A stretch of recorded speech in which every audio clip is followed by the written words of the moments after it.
Everybody's debating whether to buy or lease their rental equipment, but almost nobody's doing the actual math.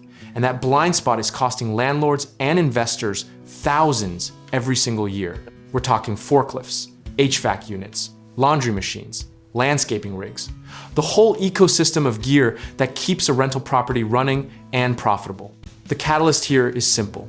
Capital is expensive right now, and every dollar you tie up in a depreciating piece of equipment is a dollar not compounding somewhere else.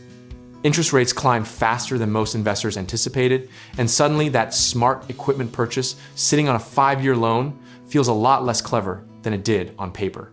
Think of buying equipment like buying a car versus taking a cab. Ownership feels powerful until you're the one paying for the transmission.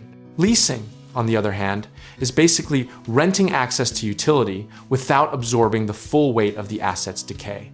Not long ago, cheap money made buying almost a no-brainer. Low rates, easy financing, and tax depreciation made ownership look like a gift from the IRS.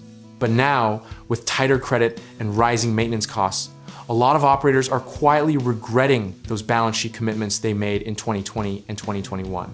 The psychological trap here is that ownership feels like winning. There's something deeply satisfying about saying, I own that machine. But conviction and cash flow are two very different things. And more than a few landlords have learned that lesson the hard way at 3 in the morning when a leased unit just gets swapped out. No drama. Historically, small business owners and property investors have cycled through this debate every time credit tightens. It happened in the early 2000s, again after 2008, and here we are again. The pattern is almost poetic. Easy money breeds buying binges. Tight money breeds leasing regret. And somewhere in the middle is where the disciplined operator quietly wins. There's a persistent myth that leasing is throwing money away. But that's the same flawed logic people use to shame renters. And we all watch renters outperform buyers in certain markets for a full decade. Leasing preserves liquidity, transfers maintenance liability, and often includes upgrade cycles that keep your operations competitive without a capital outlay.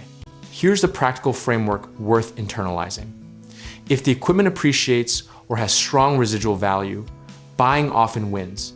If it depreciates fast, requires frequent upgrades, or carries high repair risk, leasing almost always protects your margins better. The discipline is in running those numbers coldly, not emotionally.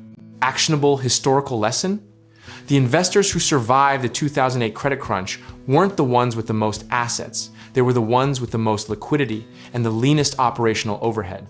Position size and cash reserve beat conviction every single time when the market tightens unexpectedly. Don't over-rotate either direction. A blended approach, owning high-value, long-life assets and leasing fast depreciating or high-maintenance equipment, is how sophisticated operators actually build resilient portfolios.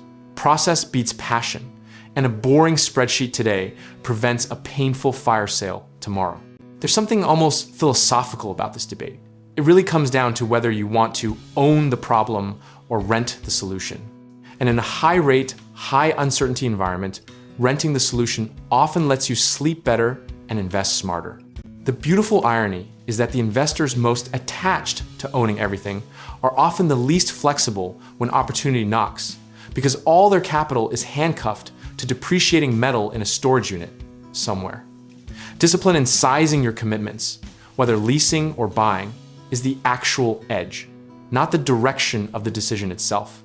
Whatever you decide, be honest about your maintenance bandwidth, your upgrade cycle needs, and your true cost of capital, because the equipment itself is almost never the variable that makes or breaks a rental business.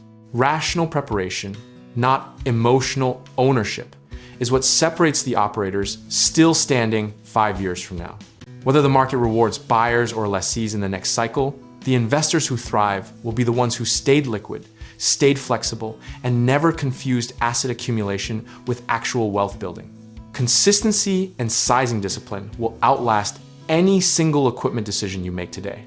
If you're ready to take the next step, whether that's real estate investing, contracting work on your properties, or finding the right lenders to fund your next move, check out our links in the description below.